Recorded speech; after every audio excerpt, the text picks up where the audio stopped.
think that China will fall into a collapse or chaos if America cut off the supply chain and economical, technological, and diplomatic ties with the CCP? Let me answer that about Miles's first thing about the American military, the CIA, or others. But I will tell you, the global elites, the global elites in the United States, and in fact, I think this mentality is just not in the U.S. government, military, national security state. It is prevalent whether you're in London, Brussels, Davos. And the CCP sells this. What the CCP's argument is that the Chinese people are too immature, they're too chaotic, they're too unruly, they're like children, they're like bad children, right? And if the CCP, as bad as the CCP is, if they go away, China will collapse into total chaos. China will collapse into chaos. And in China collapsing into chaos, the whole world will collapse into chaos, particularly the economic system, because it's so built upon Chinese labor. So you see this all the time, and I hear this all the time. Oh, it's bad, and you're too anti-CCP. You want to take down the CCP. You don't understand. If you support Lao Beijing and they take down the CCP, China will collapse into the warlord era, the Civil War era, all the horrors that faced China before Mao Zedong was able to, with the State Department backing, take control of China and calm things down. That's the mentality. The mentality is that mentality.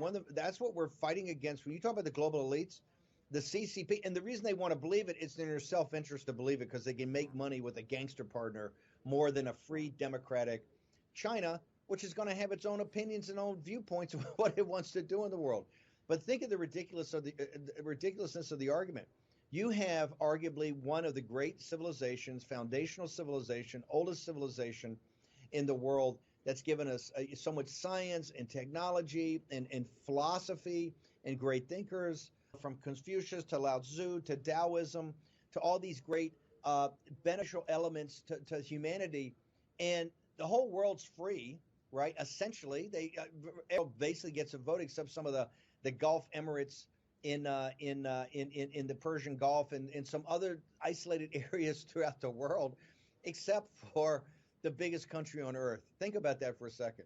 The Chinese people don't get the simple thing. They all talk about democracy on NBC, MSNBC. They're lecturing people on democracy, and they're fighting for democracy. And what we're fighting for in the Ukraine is democracy. Well, hey, you got 1.4 billion people from an ancient civilization, not two Slavic nations slugging it out. And you never hear about democracy because the CCP has sold the lie, and it's convenient for the world's elites to buy it because they're going to make money by buying it. The Chinese people are like unruly children, and they need a stern nanny. They need a steady hand by loving parents, and that's what the CCP is. It's a bald-faced lie, and I'm willing to take the bet. Okay, Beijing's willing to take the bet that, hey, let's overthrow the CCP, and we'll see the chaos that would ensue, and there would be some chaos for a while. Any day of that chaos would be 100 times better than the slavery that Lao Beijing goes through on any day with the Chinese Communist Party. And the reason I can tell that, I have had the great fortune of meeting throughout this world, from Australia to New Zealand to Europe to the United States, Canada, some of the finest people I know and some of the biggest contributors to their new countries, and that is the expatriate overseas Chinese.